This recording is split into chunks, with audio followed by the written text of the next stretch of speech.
마가복음 말씀 함께 나누려고 하는데요. 여러분, 그 영적인 사춘기에 대해서 들어보셨습니까? 나는 아직 사춘기 중이다 이런 분 안 계시죠? 네, 다들 젊어가지고 젊으신 분들만 앉아 있어가지고 굉장히 사춘기의 핵심은 뭐냐 하면 내가 누군지를 잘 모르는 거잖아요, 그죠?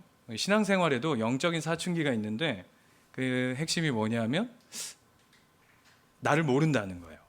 이게 왜 큰 문제가 되냐 하면 기독교 신앙의 핵심은 나를 알아야 하는 건데, 나를 알려면 가장 우선 하나님을 알아야 됩니다.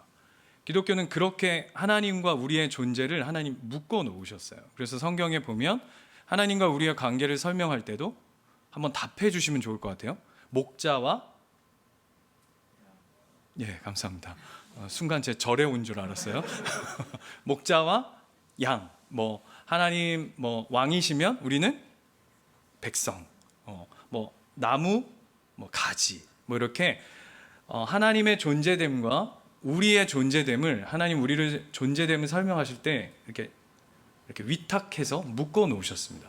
그래서 우리를 알려면 하나님을 알아야 되고, 하나님을 알아야 우리를 아는 존재로 그렇게 우리를 해놨습니다. 그런데 이 영적인 사춘기가 뭐냐면 하나님을 모르니 나도 모르고, 나를 모르니 하나님을 모르는 이런 굉장히 영적인 사춘기를 겪게 됩니다. 예를 들면 이런 거죠. 하루는 한 아들이 등록금 때문에 막 고민을 하고 있습니다. 자기만 고민을 하는 거예요. 주변 사람들은 아무도 고민 안 해. 왜 안 하나 봤더니 아버지가 삼성 회장이에요. 그럼 고민 안 하겠죠? 그죠?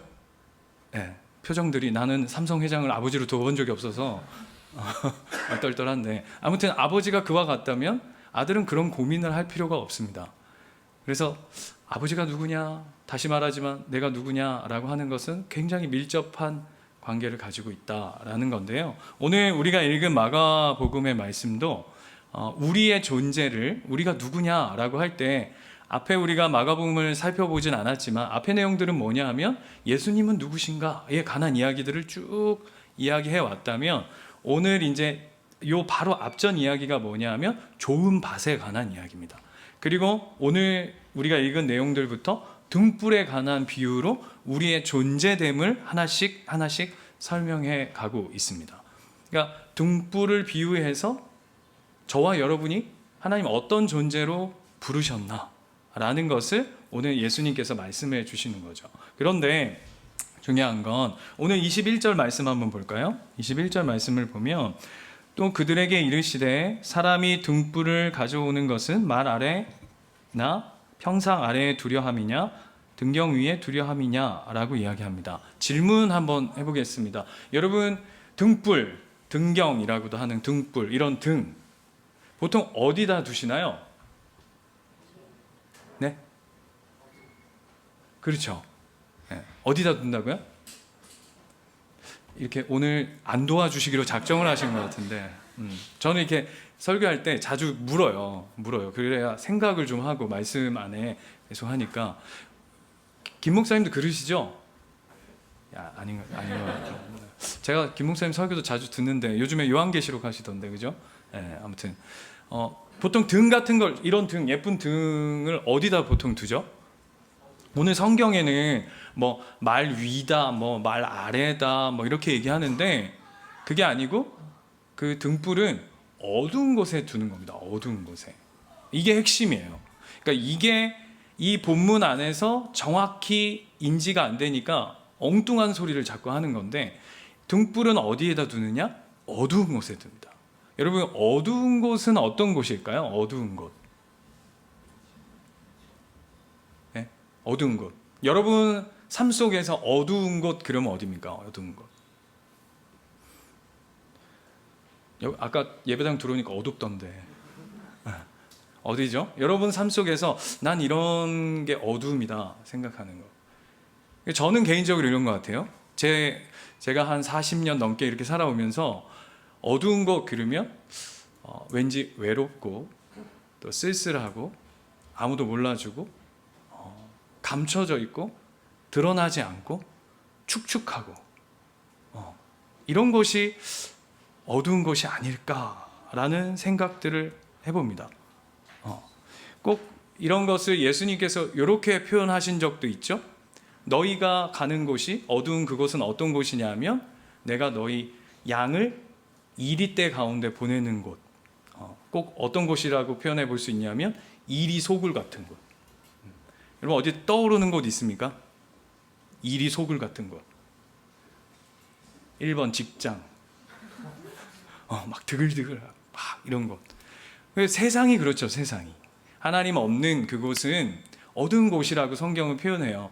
그러니까 이런 거죠. 아무도 안 알아주는 것. 예를 들면 교회에서 세상에 전도, 우리 로스트 처치는 전도 나가시나요? 예, 안 나가시고. 저희랑 컨셉이 좀 비슷한 것 같아요. 알아서 와라, 올래면 오고 말래면 말고 그런 교회인데 아무튼 그런 이렇게 전도를 나가서 예를 들면 세상을 향해서 우리가 당신은 사랑받기 위해 태어난 사람 이렇게 찬양을 하면 세상이 우리를 향해서 감사해요 깨닫지 못했었는데 이렇게 하나요?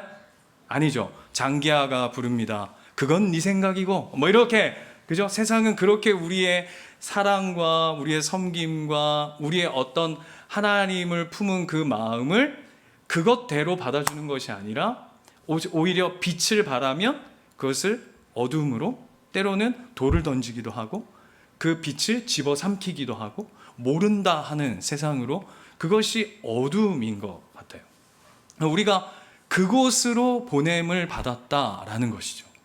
그러니까 등불은 어디에 두느냐? 하나님 오늘 예수님께서 명확하게 말씀하시는 게 가기 싫은 곳, 아무도 간섭하지 않아서 누구도 들여다보지 않아서 드러나지도 않고 늘 감춰져 있는 그곳에 가야 하는, 그곳에서 버텨내야 하고 아까 우리 기도할 때도 말씀하셨지만 그곳에서 하나님께서 살아가기를 원하셔서 그곳으로 내몰아지는 그것이 어두운 곳입니다. 그런데 그곳에서 우리는 어떤 존재로 살죠?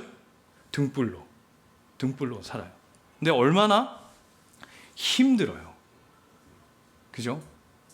여러분 신앙생활 한다는 게 그러니까 등불로 세상 가운데 빛과 소금으로 등불로 산다는 게 요즘 더 그런 것 같은데 어때요?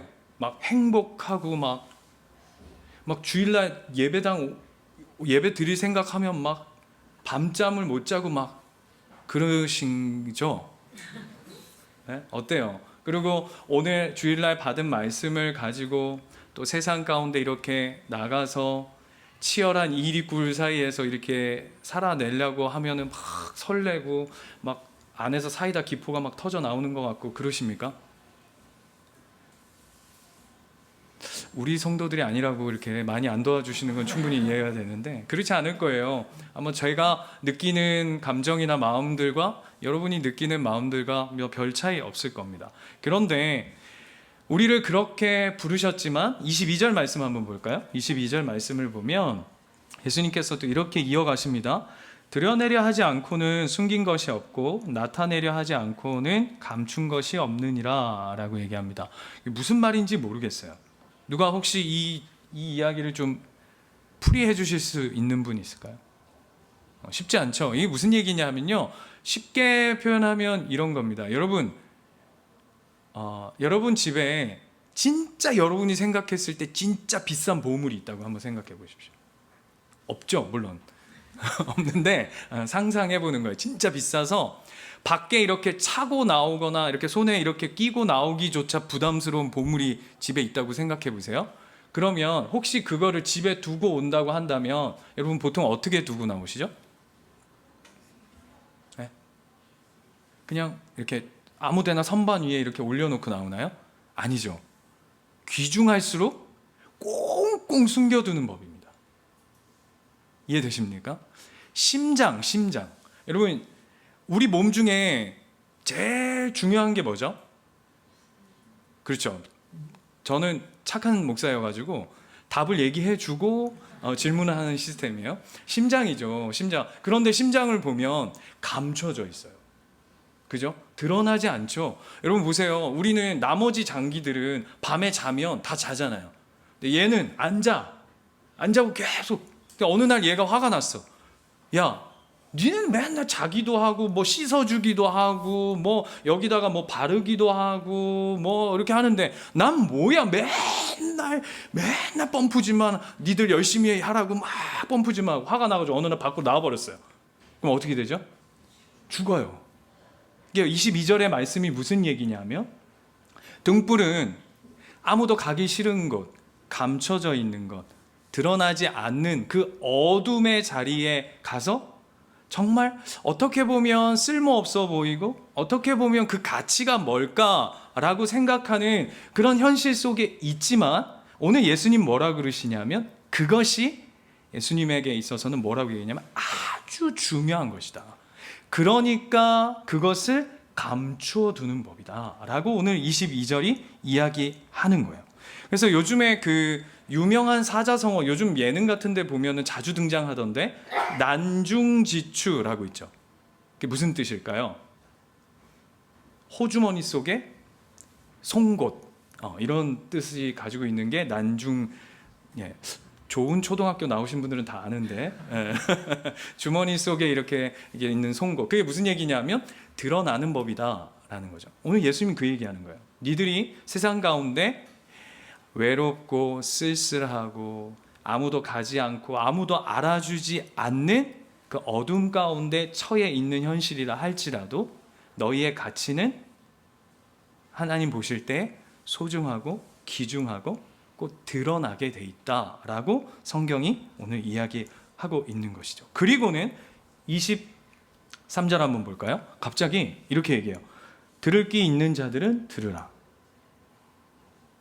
갑자기 들을 귀 있는 자들은 들으라. 이게 무슨 말일까요? 갑자기 막 너희는 등불이야, 어둠 가운데 필요한 존재야, 그리고 그런데 너는 그럼에도 불구하고 소중하단다 라고 얘기하더니 들을 귀 있는 자들은 들으라. 갑자기 난데없이. 이게 무슨 얘기냐면 우리식으로 해보자면 제가 이렇게 표현해 볼게요. 쉿, 비밀이야, 이 얘기예요. 이게 무슨 얘기냐면 이 이야기를 들을 수 있는 자들이 어떤 존재냐면 예수님과 비밀 이야기를 나눌 수 있는 아주 특별한 존재임을 이렇게 의성어를 통해서 쉿, 이런 식인 거죠. 들을 귀 있는 자들은 들으라 라고 예수님의 비밀 이야기를 지금 이 제자들에게 그리고 우리에게 해주고 계신 거예요. 중요한 얘기겠죠. 그렇죠? 중요한 얘기를 듣는데 지금 눈빛이 동태와 명태 사이에 가 있으면 안 됩니다. 그래서 이게 성경, 이게 로스트 처치 제가 목사님한테 부탁 좀 드렸는데 이게 띄우지 말고 성경책을 좀 보자고. 전달이 잘 안 된 것 같습니다. 그리고는 24절 말씀 한번 볼까요? 24절에 가면 또 이렇게 말씀하세요. 또 이르시되 너희가 무엇을 듣는가 스스로 삼가라. 너희의 헤아리는 그 헤아림으로 너희가 헤아림을 받을 것이며 더 받으리나. 무슨 말입니까? 이 성경을 어느 때 보면요, 뭐 이렇게 비유를 설명하는데 설명하는 비유를 들으면 더 못 알아듣겠어. 그럴 때 많지 않아요, 그죠? 이게 뭐 비유를 설명하는데 뭐 헤아림의 헤아림. 25절 한번 볼까요? 25절. 있는 자들은 받을 것이요 없는 자는 그 있는 것까지도 빼앗기리라. 이 무슨 얘기? 뭐 강도를 한다는 얘기인가? 그 얘기가 아니라 24절로 돌아가 버리면 여기서의 이 헤아림이란 무엇이냐면 우리는 그냥 헤아림으로 이렇게 번역되어졌는데 원래 원문은 어떤 의미를 가지고 있냐면 측량하다 이런 의미를 가지고 있어요. 측량하다. 그리고 더 구체적으로는 무게를 달다 이런 의미를 가지고 있어요. 자, 물어볼게요. 자, 여쭤볼게요. 질문. 여러분, 정말 중요한 어떤 가치, 예를 들어서 뭐 사랑이라든지 뭐 누군가를 향한 어떤 용서하는 마음이라든지 오늘 여기서 나오는 어떤 헤아림이라는 것을 달 수 있습니까? 무게로? 달아지나요? 자, 혹시 부부? 와우. 부부. 저기 부부. 예. 부부. 예. 부부. 부부 맞네. 아닌 척 이렇게. 예. 제가 정보를 듣고 왔는데 부부들이 있어요. 자, 결혼해 보니까 어때요? 결혼 전에 사랑의 무게와 몇 개월 됐느냐가 좀 중요하긴 한데 몇 년 얼마 안 됐을 것 같은데 결혼 후에 남편의 사랑의 무게가 같던가요? 다르던가요?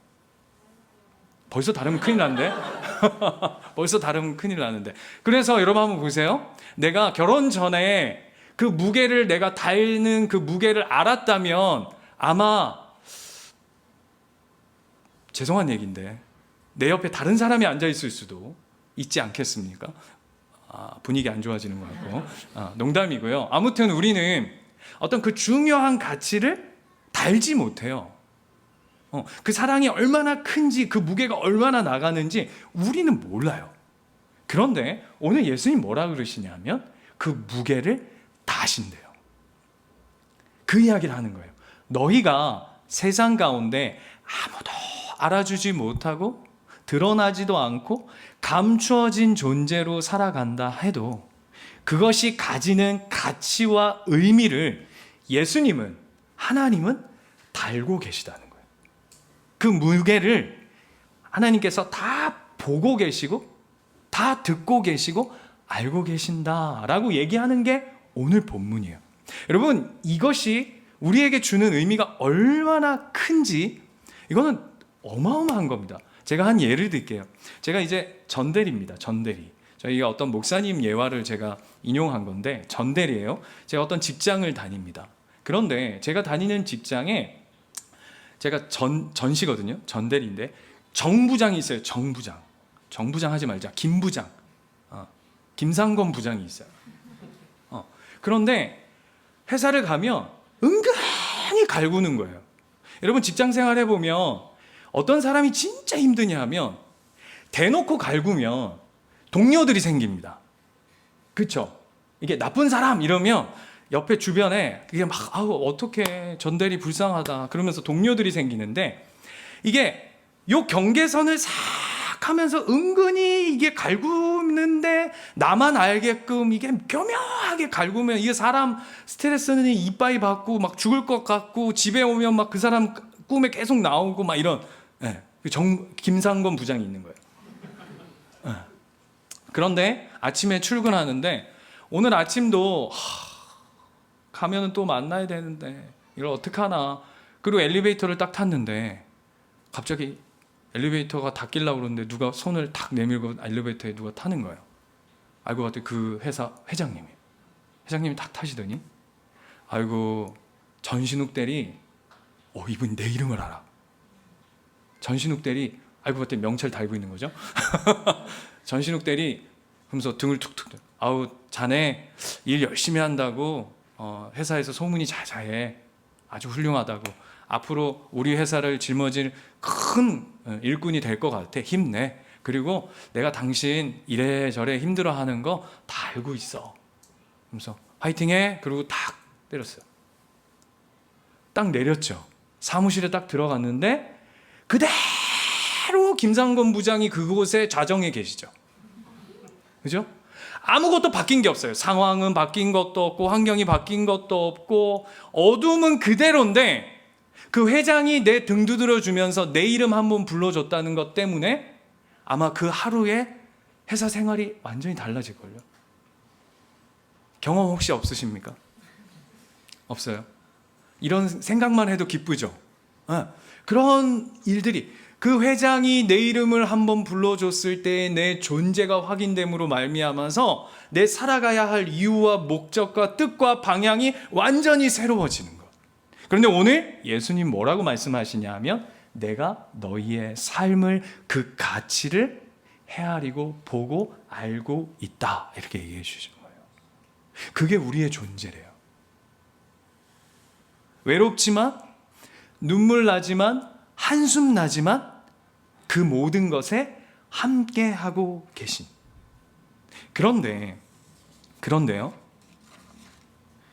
이쯤 되면 이런 질문들이 생겨요. 언제까지 해야 되나? 그죠? 알아. 이런 이야기 뭐 한두 번 들은 거 아니잖아요. 자, 한 20살 돼 보이는데. 그렇죠?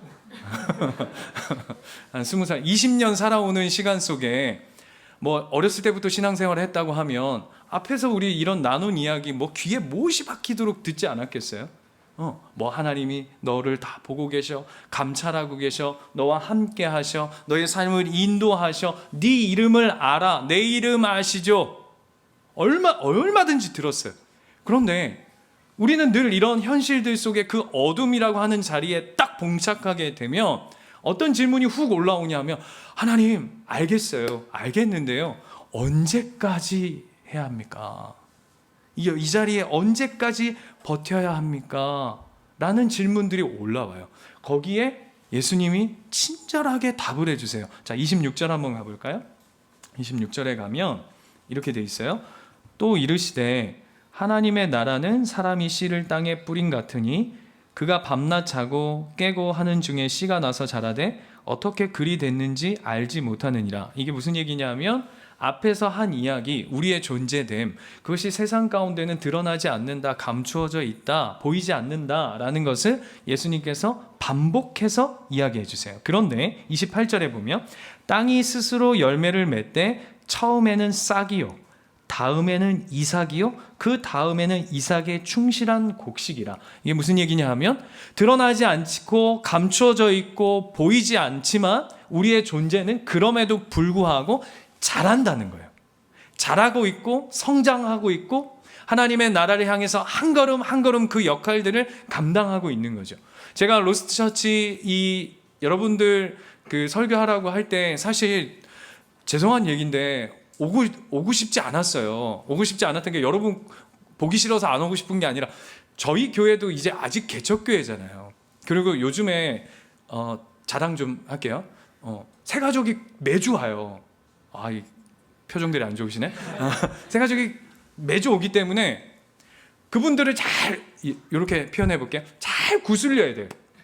구슬려서 하나님의 마음을 가지고 잘 이렇게 보담아 가지고 잘 우리 식구로 딱 이렇게 끌어안아야 되는데, 갑자기 죄송합니다, 그냥 설교해놓고 내팽개쳐놓고 여기 와서 설교하라 그러니까 마음이 그렇게 편치 않더라고요. 그럼에도 불구하고 제가 왜 여기 한 걸음에 달려왔냐면, 김상훈 목사님한테 이렇게 말씀드렸어요.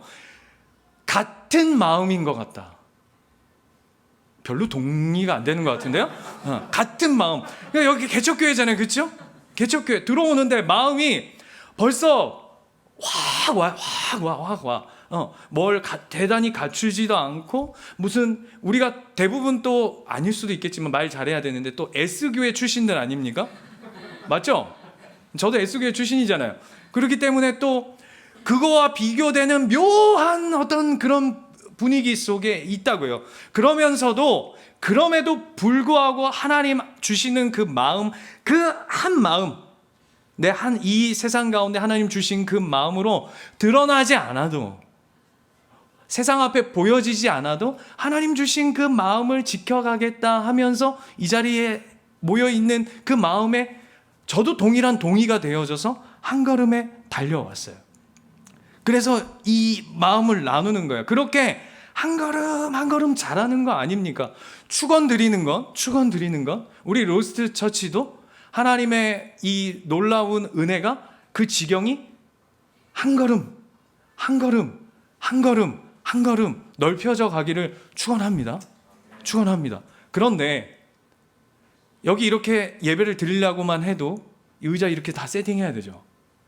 누가 하나요? 당번이 있나요? 어떻게 누가 해요? 목사님 혼자 하시나요? 불안한데? 제가 개척하니까 제일 힘든 게 뭔지 아세요? 청소. 처음에 저희 아이들, 우리 와이프, 그래서 본당 막 닦고, 누가 김상훈 목사님 그러더라. 아이고, 닦을 교회가 있어서 야, 넌 좋겠다 이러시던데. 아무튼 그런 청소 누가 하죠? 누군가 하셨죠? 예, 이게 보세요.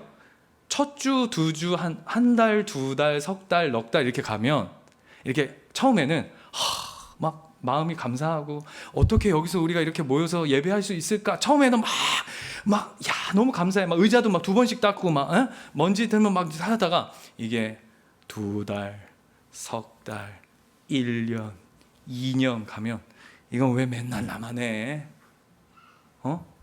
이건 뭐 맨날 나만 해?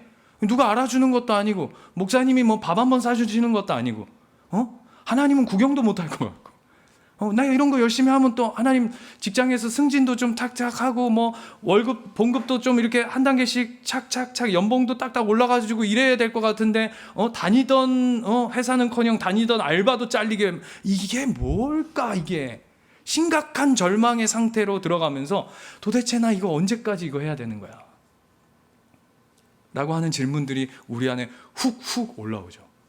예수님이 우리의 꼬라지를 정확히 아세요.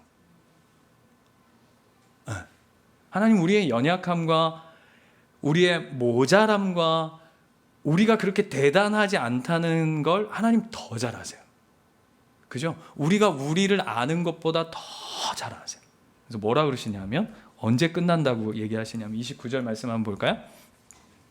열매가 익으면 곧 낫을 대나니 이는 추수할 때가 이르렀습니다. 무슨 얘기냐면 반드시 결산하는 날이 온다, 이 얘기야. 얘들아, 끝이 있어. 너희들 그 어둠 가운데 버텨가는 시간들, 외로움 안에서 참고 견디는 시간들, 그러면서 나름 하나님 안에 하나님 마음을 간직해 가며 믿음으로 나아가는 그 시간들 속에 반드시 결산하는 날이 와. 그러니 쫄지 마. 그러니 놀라지 마. 그러니 버텨. 오늘 이 얘기 해주시는 거예요. 감사하지 않습니까? 군대를 들어갔는데 제대하는 날이 없네. 이것만큼 끔찍한 날이 있습니까? 그죠? 군대 들어가면 제일 많이 하는 게 뭐죠? 제일 첫 번째 이등병 딱 들어오면 뭐부터 시킵니까? 야, 눈앞에 손 대봐. 뭐가 보여? 아무것도 안 보입니다. 그것이 너의 인생이다. 앞으로 해. 뭐 이런 거 가르치자. 분위기가, 저는 군대도 제대로 안 갔다 왔는데 군대 다 제대로 갔다 오셨죠? 네. 근데 생각해 보세요. 제대한 날이 없어. 맨날 이등병이야. 이것만큼 끔찍한 일이 없는데 예수님 뭐라 그러시냐고요? 뭐라 그러시냐면 제대할 날이 있다. 결산하는 날이 있어. 그때가 되면 너의 인생을 하나님이 알곡으로, 가라지로, 알곡과 가라지로 나누는 날이 있을 거야 라고 얘기해요. 그런데 알곡과 가라지 비유에 보면, 마태복음에 가면 알곡과 가라지 비유 있잖아요. 그래서 사탄이 와가지고, 마귀들이 와가지고 그 알곡들이 막 있는 데다가 가라지를 뿌리고 왔습니다. 그래서 주인한테 얘기해요. 이거 다 뽑을까요? 가라지요? 그랬더니 뭐라 그러죠, 주인이? 둬라 그래요. 그냥 둬라, 냅둬라. 나중에 추수할 때가 되면은 다 알아서 알곡과 가라지로 나눠질 테니까 그때까지 그냥 둬라 그래요. 근데 이것이 주는 의미가 뭔지 아세요? 이런 의미를 가지고 있는 거예요. 그동안 가라지가 같이 자랄 거 아니에요. 그죠? 알곡 옆에. 그죠? 옆에 분 한번 보실래요? 옆에 분 알곡이죠? 그죠? 저는 시험거리를 던지기에 유명한 목사인데 알곡과 가라지가 이렇게 같이 자란단 말입니다. 그러면 우리 입장에서는 가라지랑 알곡이 이렇게 같이 자라가지고 되겠어? 결산할 때 되면은 알곡들 이거 다 막 영양가 다 뺏기는 거 아니야? 근데 그때 주인이 두라고 얘기하는 건 뭐냐면 그 의미를 담고 있는 거예요. 뭐냐면 절대 네 인생에 가라지가 너의 어떠함을 빼앗아 갈 수 없을 거야. 반대로 얘기하면 뭔지 아세요? 내가 그렇게 보호하고 지킬 거야. 그게 우리 존재예요. 그게 뭐냐면 결산할 때가 있을 거라고 말씀하시는 거죠.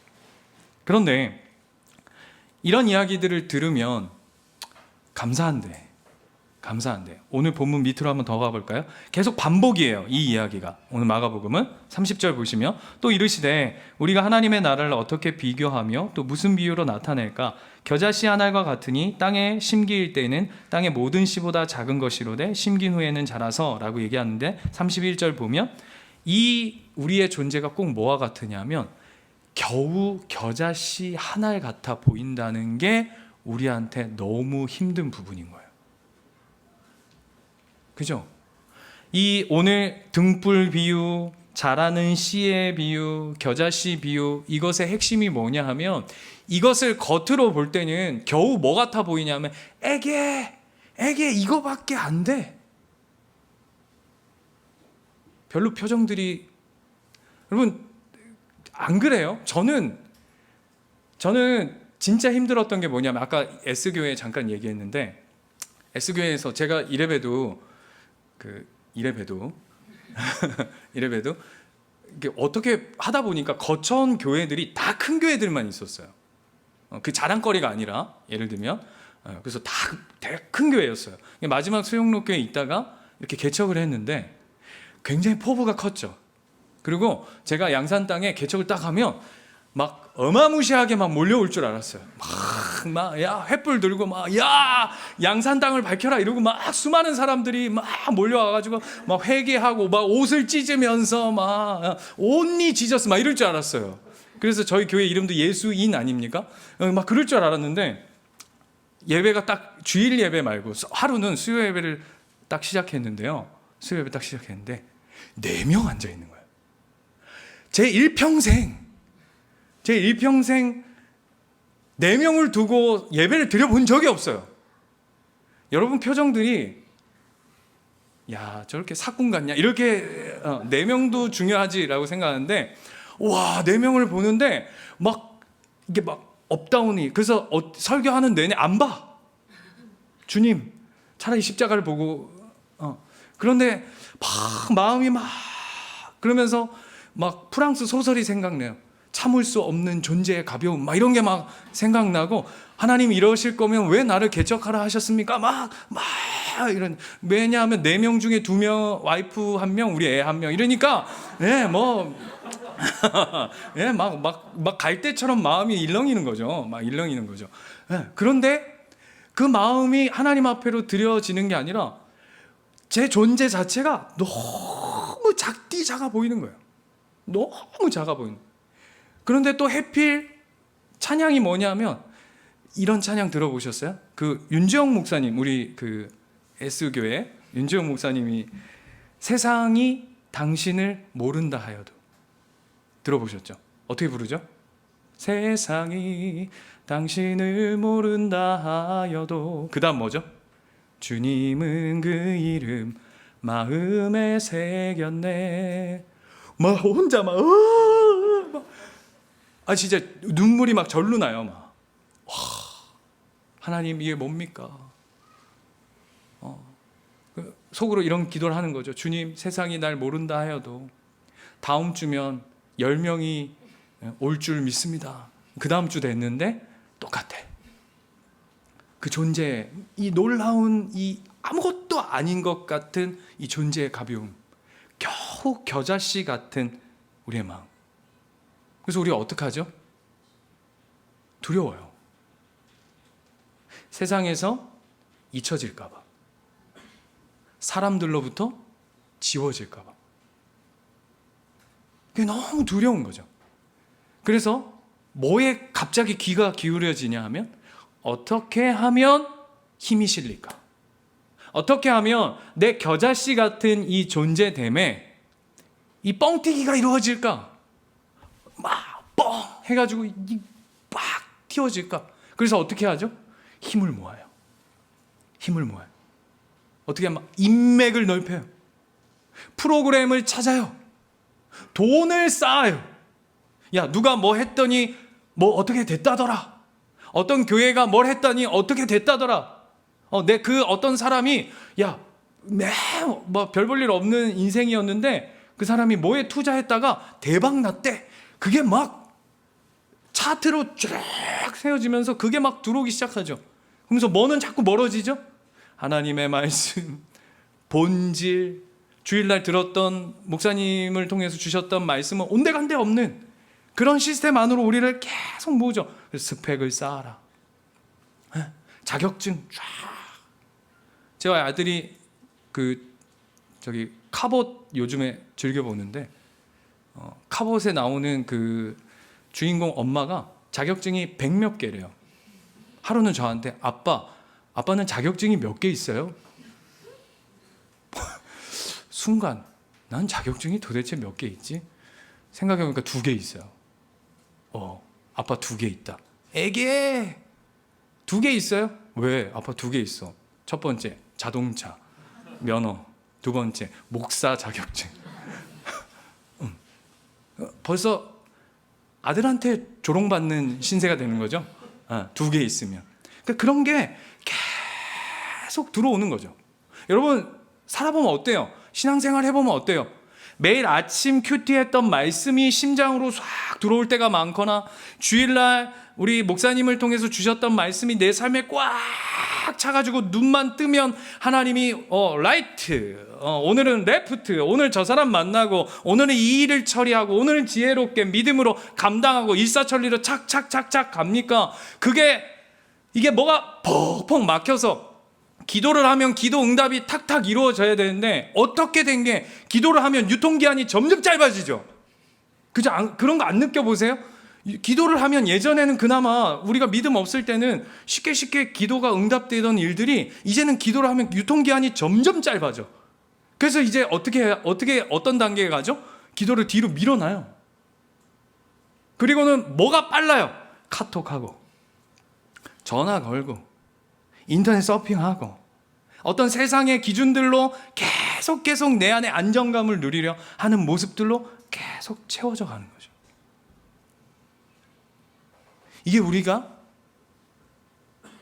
등불로 부르심을 받았고 세상의 빛으로 부르심을 받았는데, 어둠이라고 하는 현실, 아무도 몰라주고 드러나지 않고 감춰져 있고 보이지 않는 것이 주는 우리 안에 엄청난 두려움, 그리고 작은 겨자씨 같은 내 안에 이 불안감, 이게 점점 쌓여가는 거죠.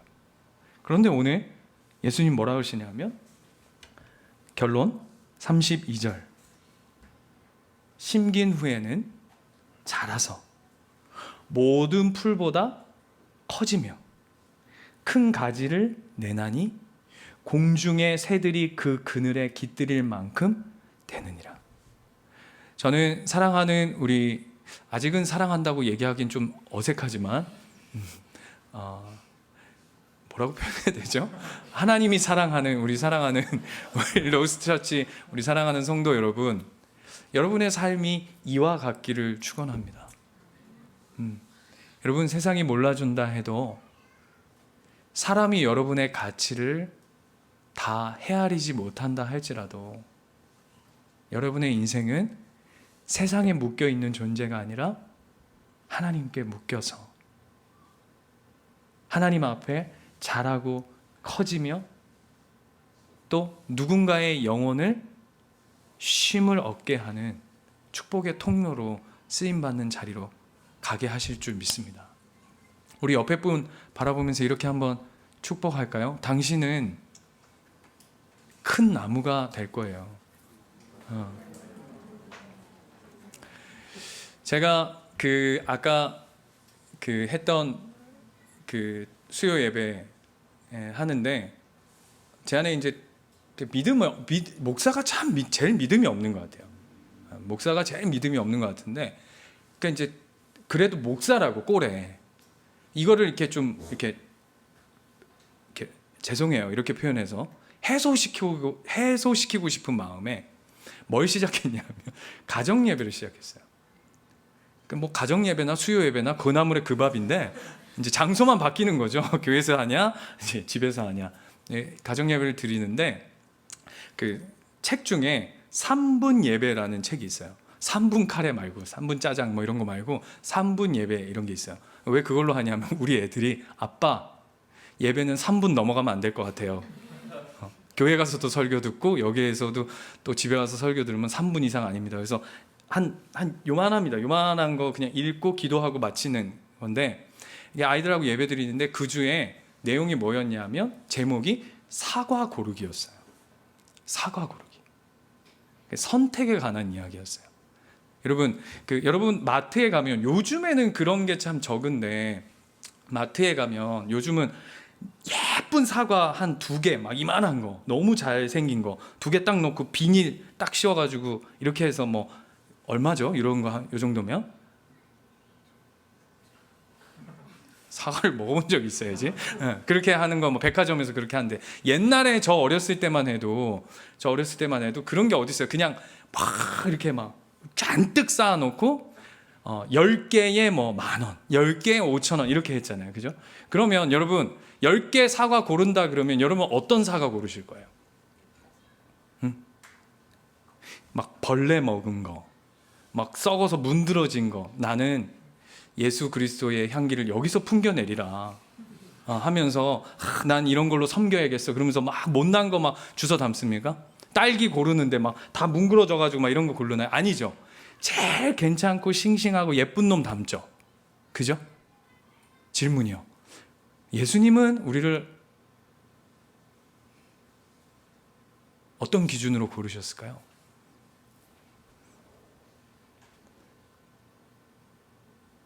여러분 고르셔서 여기 계신 거잖아요. 그죠? 여러분 착각하지 마세요. 여러분이 여러분의 힘으로 여기 있다고 생각하는 것만큼 가장 큰 착각은 없습니다. 하나님이 여러분을 부르시지 않으면 결단코 여러분들은 여기 있으실 수 없어요. 저도 마찬가지고요. 하나님은 여러분을 어떻게 선택하시고 이 자리에 부르셨냐고요. 그 가치가 뭐냐고요. 사과 고르는 것도 예쁜 것 중에 예쁜 것 골랐는데 하나님은 우리를 어떤 것 중에 어떤 것으로 골랐냐면 여러분의 가치는 그 선택의 기준이 뭐냐면 어느 정도 가치냐면 예수님을 팔아서 살 만큼의 가치인 거예요. 그게 저와 여러분이래요. 그러면 세상에서는 좀 감춰져 있어도 되는 것 같아요. 세상에서 좀 드러나지 않아도 될 것 같아요. 하나님이 너 참 이쁘다. 하나님이 너 참 귀하다. 하나님께서 너 참 좋다 라고 하신다면 그 고백보다 더 큰 가치가 있을까요? 우리에게. 그 고백을 오늘 우리에게 말씀해 주고 계신 거예요. 여러분 그 주기철 목사님 아시죠? 주기철 목사님 이야기는 주기철 목사님만 유명해요. 그죠? 왜? 그분이 순교하셔서. 그런데 주기철 목사님이 계신 것에는 오정모 사모님이라고 하시는 분이 계셨습니다. 그분이 두 번째 부인이세요. 주기철 목사님의. 그래서 첫 번째 사모님이 애 넷을 낳고는 먼저 하늘나라로 가셨어요. 그리고는 동생처럼 지냈던 그 오정모 사모님한테 우리 목사님과 우리 자녀를 좀 부탁한다고 처녀였거든요. 그렇게 위탁하고는 가셨어요. 근데 오정모 사모님이 자기 자녀처럼 키우셨어요. 그러던 어느 날, 여러분 주기철 목사님 일하는 너무 잘 아시죠? 일본 사람들이 데리고 들어가서 고문하고, 유명한 그 고문화 있죠. 그네뛰기. 사람 거꾸로 매달아서 묶어놓고 그 위에서 막 뛰고 물고문하고 막 손톱 발톱 뽑고 막 이런 고문들, 뭐 제가 일일이 설명하지 않아도 될 것 같아요. 그런데 그렇게 해도 안 먹히니까 어떻게 하냐면 노모가 계셨어요. 노모하고 사모님을 불러다 놓고 그렇게 하는 거예요. 이 끔찍하죠, 여러분. 지금 여러분 일 아니라고 별로 없는데, 그러다가 그래도 안 먹히니까 어떻게 하냐면 이제 주기철 목사님을 내려놓고 사모님을 묶어놓고 때리고 고문하기 시작해요. 그래도 안 돼요. 이 사모님 만만치 않으셨던 것 같아요. 그래서 이 일본 사람들이 어떻게 하냐면 그냥 가둬놓고 하니까 감정이 이게 오가질 않는 거예요. 이게 힘든 것도 밖에 좀 나갔다 오고 이래야 막 이게 뭐 힘든 것도 있고 이런데 계속 가둬만 놓고 안 되겠다 해서 넣었다 뺐다 넣었다 뺐다 넣었다 뺐다를 계속 반복해요. 그리고는 죽기 전날 밤이에요. 마지막으로 이제 사모님 불러놓고 주기철 목사님 세워놓고 마지막 인사해라. 내일이면 간다. 목사님이 잘 부탁하네. 나 우리 노모도 부탁하고 우리 교회도 부탁하고. 그러면서 이제 이렇게 말씀하신 거예요. 나 어머니가 해주시는 숭늉 한 그릇이 먹고 싶네. 이렇게 얘기를 했어요. 어떤 의미인지 아시겠죠? 그죠? 네? 그랬더니 사모님이 대차게 뭐라 하셨냐면, 목사님 왜 이러십니까? 목사님 세상에 대한 미련을 거두십시오. 그러면서 이런 얘기를 하셨대요. 저는 좀 살짝 무서웠어요. 목사님이 죽어야 조선교회가 삽니다. 목사님이 썩어지셔야 성도들이 삽니다. 이 나라가 삽니다. 그리고 그 다음날 돌아가셨대요. 처음에 그 이야기를 듣는데요. 우리 와이프가 혹시 목사님 네가 죽어야 된다 막 이럴까 봐 섬찟한데, 근데 사모님과 목사님이 뭘 아셨을까요? 이 세상을 사는데 숭늉 한 그릇도 제대로 못 먹는 가치,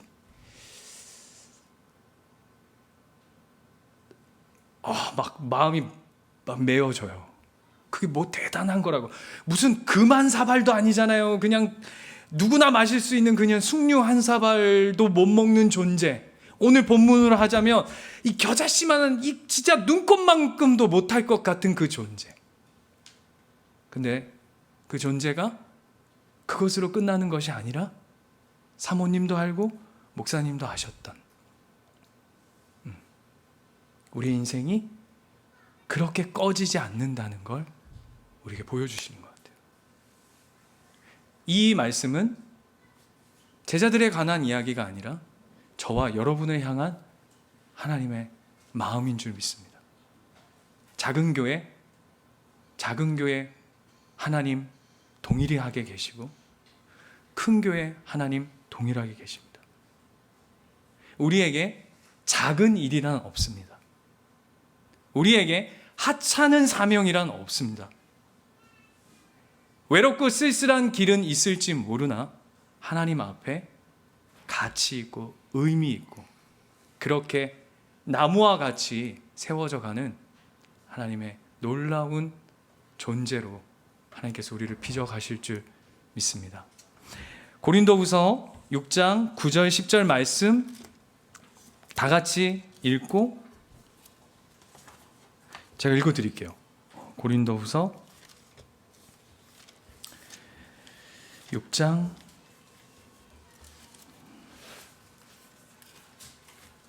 여러분 잘 아시는 본문이에요. 9절 10절 반주해 주셔도 좋습니다. 이 가사로 쓰여진 찬양이에요.